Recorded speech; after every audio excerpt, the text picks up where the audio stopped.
Assalamualaikum warahmatullahi wabarakatuh.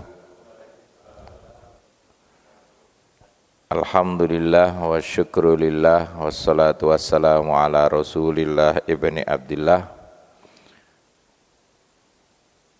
Amsayna wa amsal mulku lillah walhamdulillah la ilaha illallah daula syarikalah lahul mulku wa lahul hamdu wa huwa ala kulli syai'in qadir. Amsayna ala fitratil islam wa ala kalimatil ikhlas wa ala dini nabina Muhammadin sallallahu alaihi wasallam wa ala millati abina Ibrahim hanifan muslima wa ma kana minal musyrikin. Amma ba'du. Yang saya hormati segenap takmir dan seluruh jamaah Masjid Al Jannah rahimakumullah. Gimana kabarnya jamaah sekalian? Alhamdulillah, mudah-mudahan diberikan kesehatan lahir dan batin, jasmani dan rohani. Karena hari berganti hari, pekan berganti pekan, bulan dan berganti bulan, tahun serta berganti tahun. Kita tidak terasa sekitar kurang lebih 10 hari lagi kita akan puasa. Semoga Allah panjangkan umur kita sehingga kita mampu berpuasa dalam kondisi sehat walafiat. Salawat serta salam semoga tercurahkan pada junjungan kita Nabi besar Muhammad sallallahu alaihi wasallam beserta keluarga, para sahabatnya dan pengikutnya yang setia. Dan marilah kita awali kajian kita dalam rangka tarhib Ramadan, menyambut bulan Ramadan dengan doa semoga ilmu kita bermanfaat. Bismillahirrahmanirrahim. Raditu billahi robba wa bil islami dina wa bi Muhammadin nabiyya wa rasulah. Rabbi zidni ilma warzuqni fahma waj'alni min ibadikas sholihin. Saya mohon izin kepada pihak takmir karena masjidnya jadwal saya itu adalah Ahad ketiga. Namun Ahad ketiga tanggal 15 itu posisi saya ke Bandung. Jadinya saya khawatir karena Bandung itu lautan api. Saya khawatir tidak bisa cepat kembali ke sini. Makanya sebelum ke lautan itulah lalu mungkin enggak ya Ahad itu khusus maju ke Ahad kedua, apalagi saya melihat kok jalan-jalan sudah mulai padat. Ini tadi dari rumah saja kira-kira 1 jam. Masa dari Telogomas sampai sini ini karena jalurnya padat dalam rangka Harlah NU itu. Yang kedua juga mungkin orang-orang banyak yang mulai mudik dan sebagian ada yang mungkin ada yang ziarah kubur, ada yang berbagai macam kebutuhan sehingga semuanya di Jalan Suhat itu stuck. Sehingga saya ambil kiri ke Jalan Gajah ke perumahan Gria Santa dan alhamdulillah ternyata pintu yang di mana ini dekatnya Permata Jingga masih terbuka. Nah, Bapak Ibu sekalian, semakin dekatnya kita dengan Ramadan, Rasulullah SAW kalau bulan Sya'ban seperti ini selalu mengingatkan kepada keluarganya, sahabatnya, kepada umat Islam ketika itu dengan menjelaskan tentang status bulan Sya'ban. Sya'ban itu dalam bahasa Arab dari kata sya'ab yang artinya suku atau bangsa, kelompok. Di dalam Al-Quran disebutkan dalam surat Al-Hujurat ayat 13, A'udzubillahi minasyaitonirrajim, Ya ayyuhan nasu inna khalaqnakum min dzakari wa unsa wa ja'alnakum syu'uban wa qabaila lita'arafu. Al-ayah, sadaqallahul adzim. Allah menciptakan kita ini bersuku-suku, berbangsa-bangsa dari seorang laki-laki dan seorang perempuan. Nah, apa hubungannya dengan kata Sa'ab ini? Kalau bulan Rajab itu bulan diperintahkan sholat setelah peristiwa Isra Mi'raj. Nah, bulan Rajab itu mulai kurma itu kelihatan memasak. Begitu Sya'ban, panas teriknya sudah mulai naik. Dan puncak-puncaknya adalah Ramadan. Maka Ramadan itu dari kata romdo yang artinya panas terik yang membakar kulit. Maka ketika Sya'ban ini dirasakan panasnya sudah mulai naik, mereka mengurangi bepergian jauh yang melewati padang pasir yang sangat panas di siang hari dan dingin ketika di malam hari. Mereka mengelompok-ngelompok di rumahnya, berkumpul di oase tempat air, telaga, lalu bernaung di bawah pohon-pohon kurma. Mereka membuat tenda-tenda, itu dalam rangka untuk berkumpul. Nah, bulannya orang banyak berkumpul itulah disebut dengan Sya'ban. Nah, ketika mereka mempersiapkan diri untuk masuk ke Ramadan, di saat Ramadan itulah panen raya untuk buah kurma. Di saat itulah nikmatnya ketika berbuka dengan sebutir kurma. Nah, Rasulullah katakan, ya ayyuhan nas qad ja'akum syahrun azim, akan datang bulan yang mulia, yang agung. Kata azim itu juga digunakan untuk asmaul husna, sifat Allah artinya yang maha agung. Kalau kita habis membaca Al-Quran ada kalimat tasdiq, namanya shadaqallahul azim. Nah, kata ini digunakan untuk mewakili betapa agungnya Allah itu sampai diletakkan pada nama satu bulan yang tidak seperti bulan yang lain. Bulan Ramadan sajalah yang disebut dengan syahrun azim. Berarti kemuliaan bulan Ramadan itu seperti kemuliaan Allah dengan keagungannya. Keagungan yang Allah berikan pada bulan Ramadan sebagaimana Allah memiliki sifat keagungannya. Yang kedua kata Nabi, syahrun mubarak, bulan yang diberkahi. Berkah itu ada 3 unsurnya. Pertama adalah ada unsur namanya ziyadah, tambahan. Masjid ini dulu mungkin sifatnya masih musola, betul ya? Karena masih kecil. Mungkin ditambah lagi. Terus kita dapat rezeki ditambah samping, betul? Nanti mungkin suatu saat ditambah ke depan. Siapa tahu ya? Nanti ditambah lagi, entah bagaimana perkembangannya, masjid ini menjadi masjid ikonik untuk perumahan ini dan akan menjadi besar, dan itu namanya barokah karena selalu bertambah. Yang kedua, cirinya barokah itu adalah dia an-ni'mah, mendatangkan kenikmatan.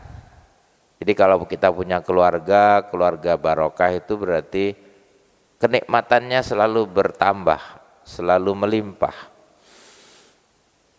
Kita punya kendaraan kita nikmati, itu berarti barokah. Sementara yang ketiga adalah unsurnya as-sa'adah, membawa kebahagiaan. Bulan Ramadan itu memiliki 3 ciri ini yang tidak dimiliki oleh bulan yang lain. Apa itu? Tambahan. Jadi di bulan Ramadan itu kalau kita melakukan ibadah yang wajib seperti fardu yang 5 waktu itu, maka Allah tambah kenikmatannya, pahalanya menjadi 70 kali lipat. Seperti kita sholat subuh 70 kali di bulan yang lain. Dan kalau kita melakukan sholat-sholat sunnah, maka sholat sunnah itu di-upgrade oleh Allah menjadi seolah-olah kita ibadah wajib. Sehingga tambahan pahala itu melimpah ruah. Belum lagi pahala-pahala yang lain seperti memberi takjil. Nah ini takjilnya datang. Masya Allah, ya kan? Jadi begitu Allah berikan takjil itu berarti Allah sedang memberikan kita pahala yang berlimpah ruah.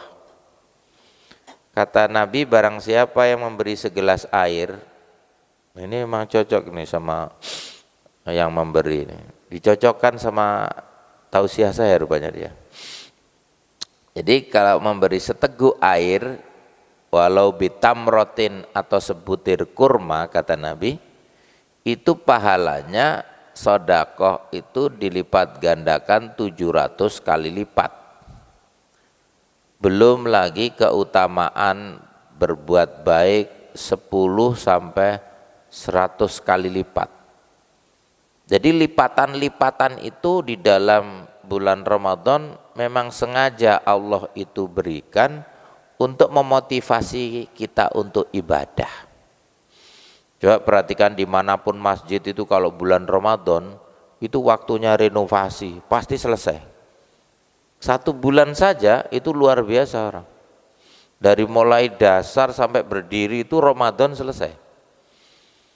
Kalau dia baksos ke yatim piatu, apa saja yang dibutuhkan dikucurkan.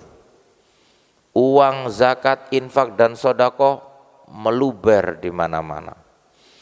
Dan memang kesempatan orang untuk bersedekah di bulan itu dan menunaikan zakat apapun, yang punya perkebunan dia zakat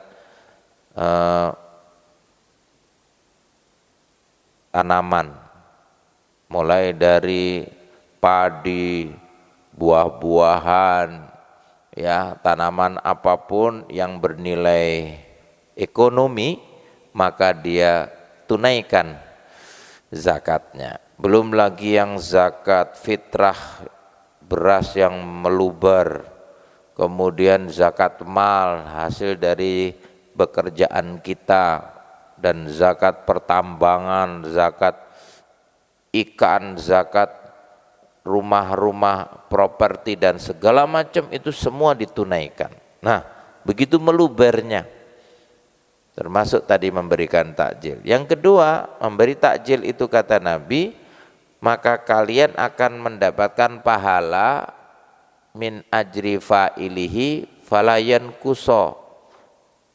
Jadi kalau kita berikan takjil kepada orang yang puasa, kita sendiri dapat pahala dan mendapat pahala dari orang-orang yang kita beri takjil tanpa mengurangi pahala mereka.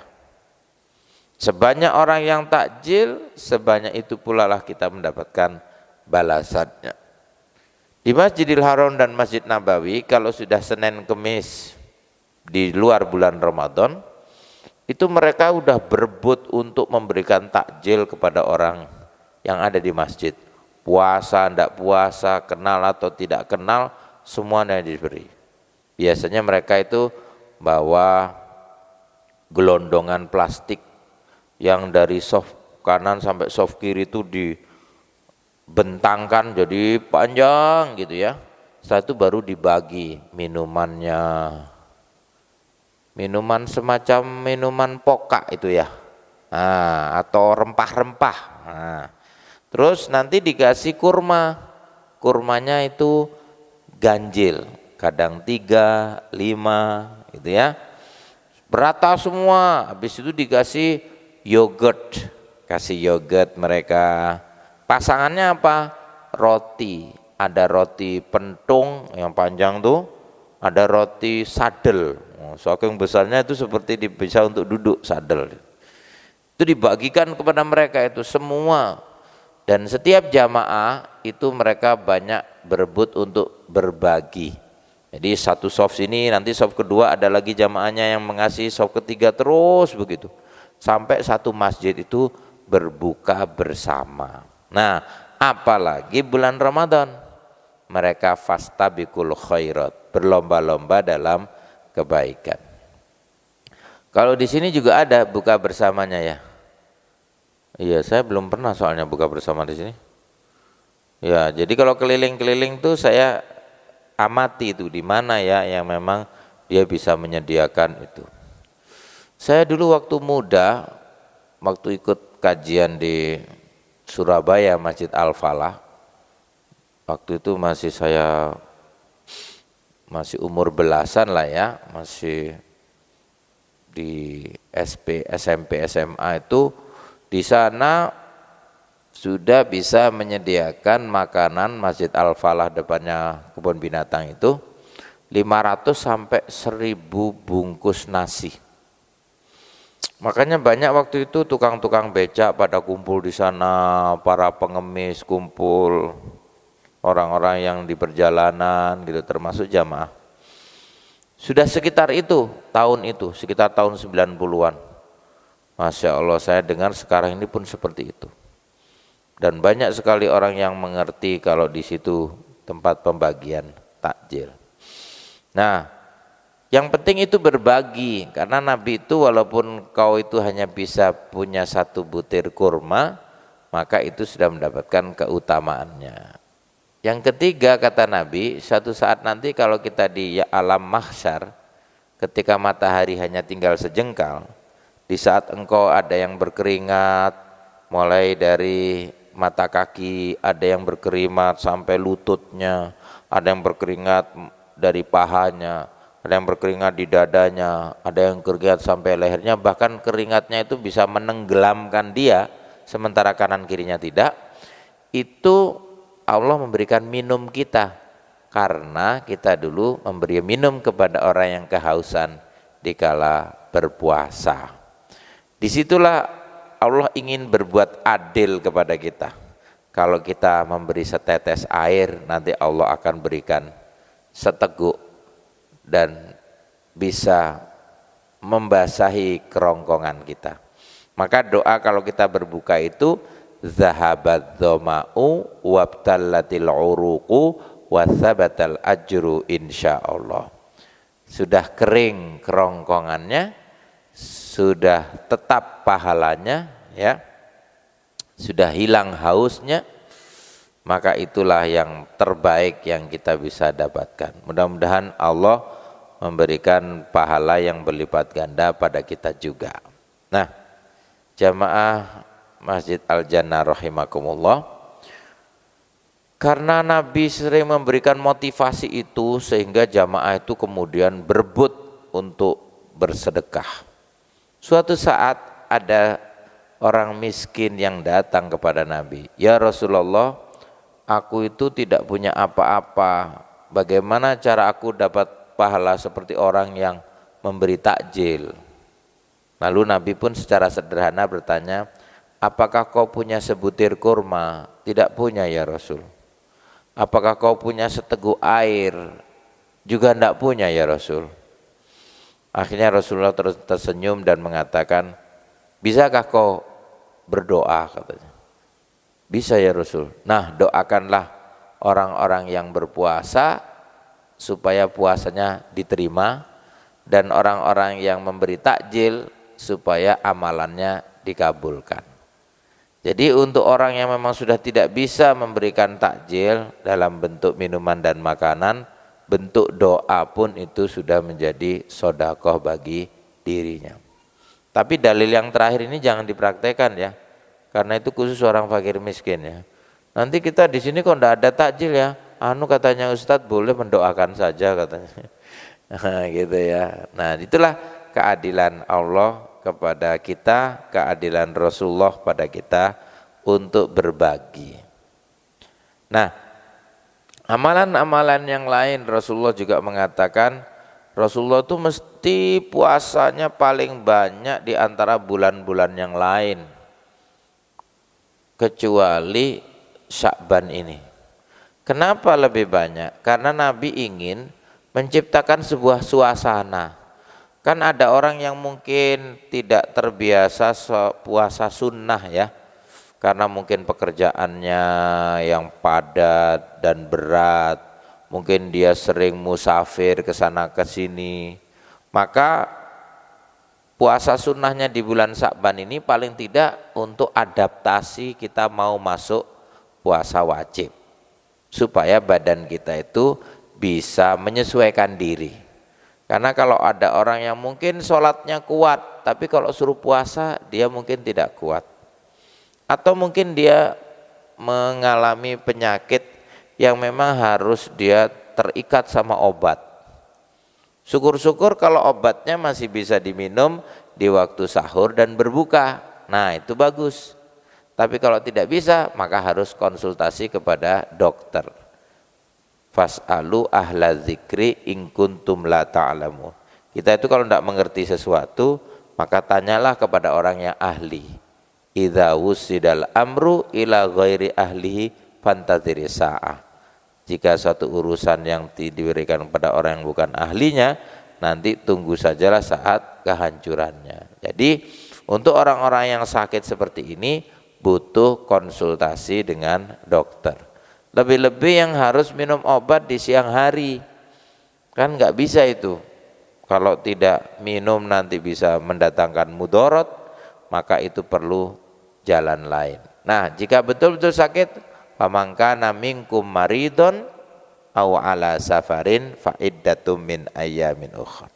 Kalau memang betul-betul sakit dan dalam perjalanan yang memberatkan, maka itu boleh untuk ditunda di waktu yang lain.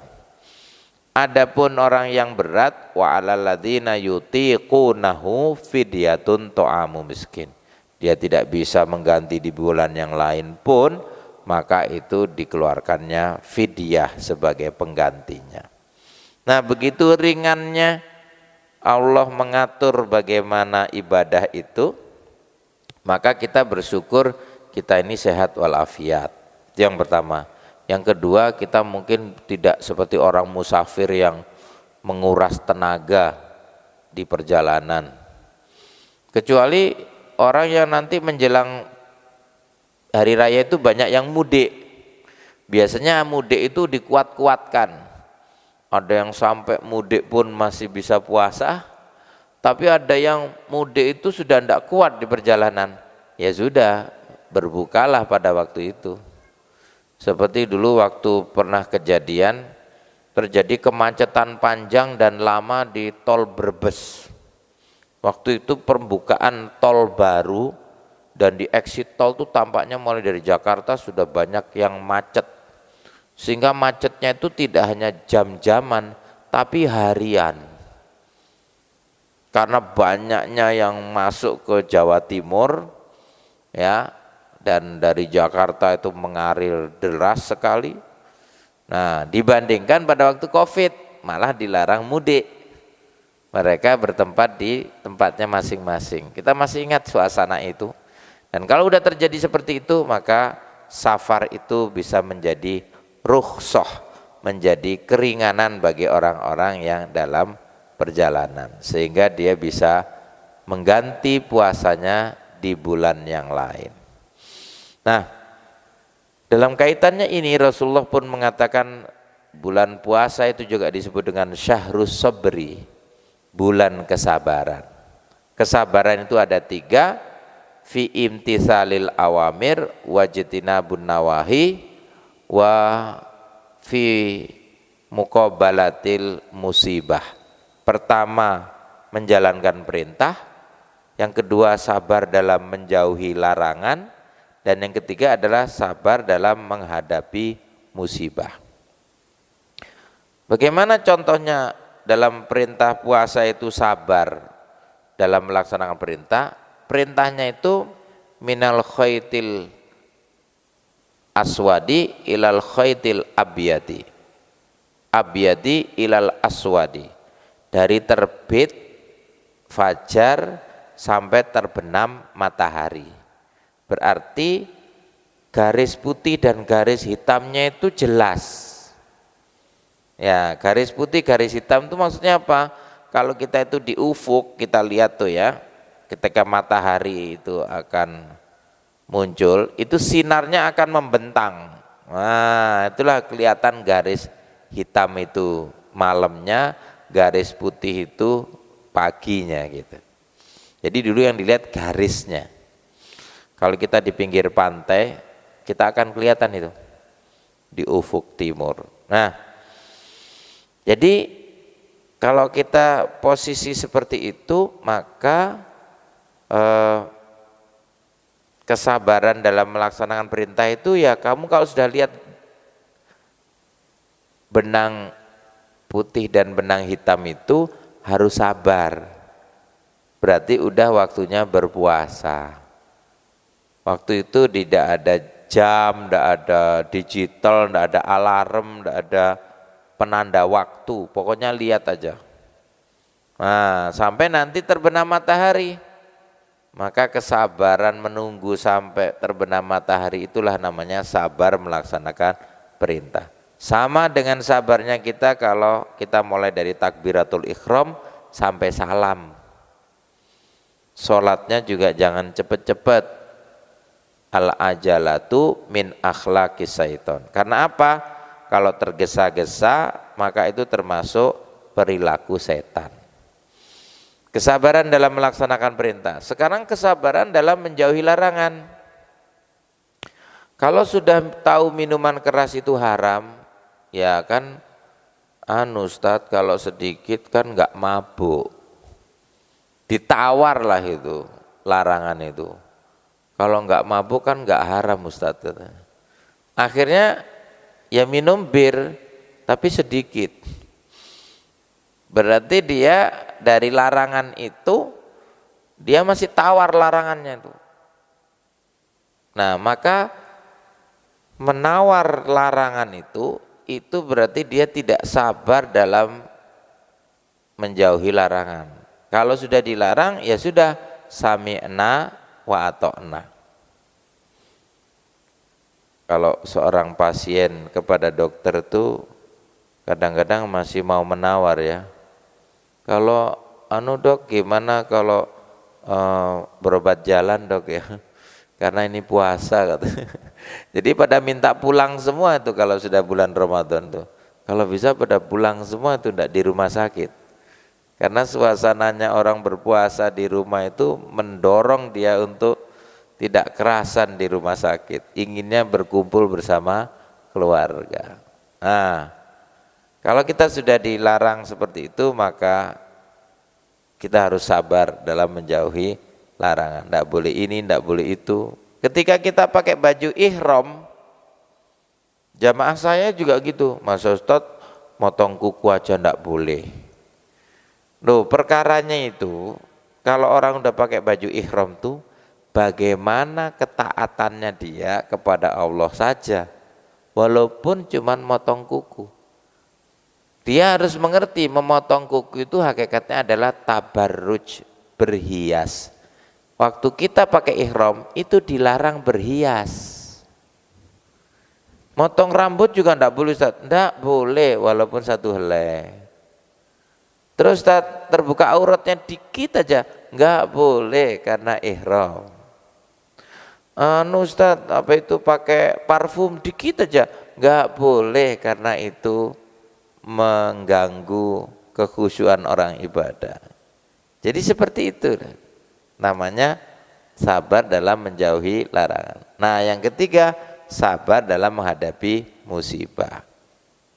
Jadi kalau ada suami yang ditinggalkan istri kata Nabi dan suaminya itu ridho, maka cukuplah ridhonya suami itu menjadikan istrinya masuk surga. Gimana Pak? Ridho nggak Pak kalau istrinya meninggal? Sebaliknya begitu juga. Kalau seorang istri ditinggal suami, istrinya ridho, maka cukuplah ridhonya istri itu menjadi kunci pembuka pintu surga. Begitulah Allah memberikan kesabaran pada orang. Waktu di jalur Gaza, Palestina itu, banyak kan bapak ibu dari anak-anak mereka itu gugur sebagai syuhada. Anak-anaknya itu banyak juga yang sudah tidak bisa lagi menangis. Karena lihat bapak ibunya sudah terbiasa lihat mati di sana sini, kena tembak di sana sini, kena bom di sana sini, udah biasa. Sudah tidak lagi menetes matanya itu. Tampaknya sudah habis air mata itu. Atau bahkan mereka sudah senang kalau bapak ibunya itu masuk surga dengan cara itu. Nah, jadi musibah demi musibah tadi itu menjadikan orang kemudian semakin kuat dan semakin sabar. Nah, Ramadan itulah mendidik kita seolah-olah 1 bulan itu kita menjadi orang fakir dan miskin yang tidak punya makanan dan minuman, sehingga kita bisa merasakan betapa sedihnya mereka, betapa susahnya mereka. Di akhir nanti fakir dan miskin dan orang-orang duafa itu sebagai mustahik zakat. Baru kita tahu, oh ternyata begini ya rasanya jadi orang yang haus, rasanya jadi orang yang lapar. Maka kita biar bisa memahami dan merasapi nasib mereka. Nah, begitulah Rasulullah. Suatu saat beliau itu sudah disiapkan pagi-pagi makanan untuk suaminya. Siti Aisyah sudah mempersiapkan, tapi kemudian ada datang seorang yang miskin, kemudian pengemis itu mengatakan, Aisyah, adakah makanan hari ini?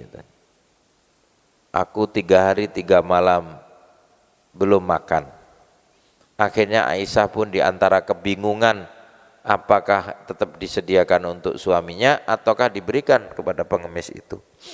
Tapi ingat bahwa Rasulullah itu selalu suka memberi. Akhirnya Aisyah memberikannya itu kepada pengemis.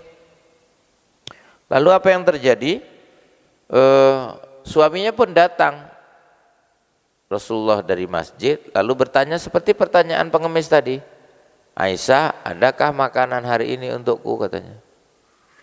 Ada ya Rasulullah, tetapi aku berikan kepada seorang pengemis yang 3 hari 3 malam belum makan. Aku mohon maaf belum mendapat izin dari suamiku. Lalu Rasulullah pun menjawab, walaupun kau belum dapat izin dari suamimu, kau sudah dapat ridho dari Tuhanmu. Akhirnya Nabi pun mengambil batu. Kira-kira kalau kita sarapan kita diberikan pengemis, kira-kira batunya enaknya diapakan ya? Nah itulah dia itu. Ternyata batu itu untuk mengganjal perut Nabi dan dikuatkan dengan ikat pinggangnya. Jadi di sela-sela antara ikat pinggang dan perut itu dikasih batu. Aku akan puasa hari ini dan mungkin aku masih kuat, tapi kalau pengemis itu karena sudah 3 hari 3 malam tidak makan, mungkin sudah tidak kuat lagi. Nah jadi besok bisa ditanya ke istrinya, kira-kira sarapannya diberikan apa enggak sama pengemis. Nah jadi kita bisa tahu, oh begitu ya, supaya Nabi juga bisa merasakan. Karena Nabi dulu juga dari keluarga yang sederhana, fakir miskin, anak yatim. Nabi pun disusui oleh Halimatus Sa'diyah, lalu diasuh oleh kakeknya Abdul Muthalib, habis itu wafat, diasuh oleh pamannya yaitu Abu Thalib. Dalam kondisi seperti itu sambil menggembala kambingnya orang, terus membawa dagangannya Siti Khadijah. Jadi Nabi juga sudah merasakan situasi dan kondisi nasibnya menjadi anak yatim itu gimana, menjadi anak yang tidak punya orang tua itu gimana, menjadi anak disusui oleh orang itu gimana gitu. Kan masih mending kita nih, kita ini lengkap orang tuanya, susunya ASI 2 tahun, belum lagi kita udah perbaikan gizi segala macam. Semuanya serba ada. Begitulah kira-kira bagaimana ikut merasakan. Nah, maka tarhib Ramadan itu artinya bagaimana dari rohaba yurahibu tarhiban, menyambut Ramadan dengan sambutan yang penuh dengan kebahagiaan. Yuhibbu sallallahu alaihi wasallam ayyuqabilal aida. Nabi itu kalau sudah hari raya Ramadan gitu ya, hari-hari yang spesial tuh Nabi selalu menyambutnya dengan bil bishri was surur, dengan kebahagiaan, dengan ceria, gembira, sukacita, dan kegembiraannya itu diceritakan pada sahabatnya supaya ikut gembira juga, memberikan aura positif gitu ya kepada orang lain, memberikan semangat hidup, memberikan motivasi kepada mereka supaya mereka bahagia. Walaupun mungkin situasi kondisi sekarang juga sedang tidak baik-baik saja, sembako pada naik ya. Biasanya istri kita yang mengeluh itu, anu Pak, berasnya naik gitu kan, gulanya naik, apa-apa sudah naik semua dong. Antam juga naik katanya. Tahu aja pokoknya 1 gramnya 3 juta, itu sudah tahu semua tuh. Standarnya kalau udah mau Ramadan apalagi mau hari raya itu sudah termasuk tiket-tiket. Oh, tiketing itu jangan luar biasa, tapi berapapun harga tiket itu ya terbeli juga itu dan habis. Coba gitu. Itu artinya berarti kan rezeki itu tidak akan tertukar. Dan Allah masih siapkan tuh rezeki untuk kita. Padahal jelas-jelas tiketnya mahal. Mulai dari kendaraan apa yang tidak naik, semuanya naik dan sudah penuh karena semua sudah booking dari awal. 3 bulan yang lalu sudah pada booking ya, mulai dari pesawat kelas apa saja sudah di booking. Nah seperti itulah gambarannya. Berarti kita menyambut Ramadan itu dengan kebahagiaan, apapun dan kondisinya seperti apapun kita tetap bahagia. Yang kedua adalah wattaubati ilallah. Nabi itu selalu, walaupun sebagai nabi dan rasul, tapi kan manusia biasa, tetap bertaubat kepada Allah. Nabi saja walaupun sudah maksum itu diriwayatkan mi'ata marrah fil yaum. 1 hari itu tuh tidak lepas dari 100 kali istighfar. Kalau udah sholat dahinya menempel dan lama sekali berdirinya kalau sholat malam.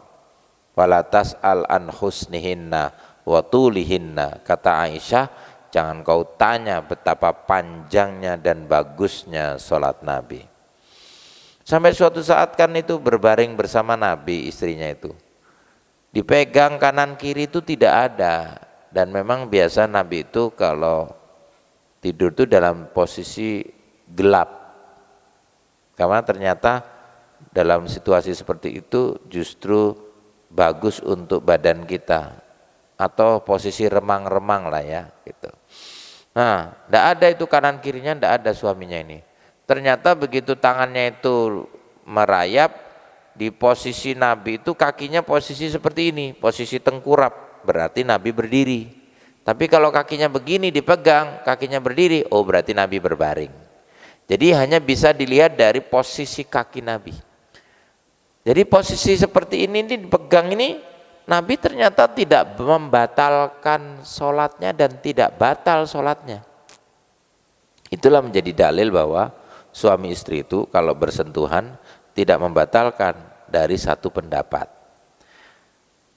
Dipikirnya Aisyah itu dengan dipegangnya kaki Nabi, Nabi terus kemudian mempercepat sholatnya. Ternyata enggak, malah memperpanjang sholatnya. Beda sama kita. Kalau kita itu kira-kira sholat itu terus dipegang istrinya terus ya apa? Oh itu alarm Ustaz kalau udah gitu tuh. Harus cepat-cepat Ustaz gitu ya. Jadi dari situlah kelihatan, oh setelah selesai ditanya sama Aisyah, ya suamiku Rasulullah, kenapa sih kok sholatnya kok masih panjang-panjang? Kenapa? Engkau itu sudah dinaikkan derajatmu oleh Allah, sudah disediakan pahala yang berlipat ganda, sudah disiapkan surga yang terbaik, kok sholatnya masih panjang? Coba, apa jawaban Nabi? Apakah aku tidak boleh menjadi abdan syakuro? Tidak boleh menjadi hamba yang pandai bersyukur? Justru itulah aku tuh malu kepada Allah kalau sholatku itu seperti ini katanya. Jadi Nabi sholat yang panjang saja itu masih merasa malu kalau belum bisa membalas kebaikan Allah. wa ahsin kama ahsanallahu ilaika.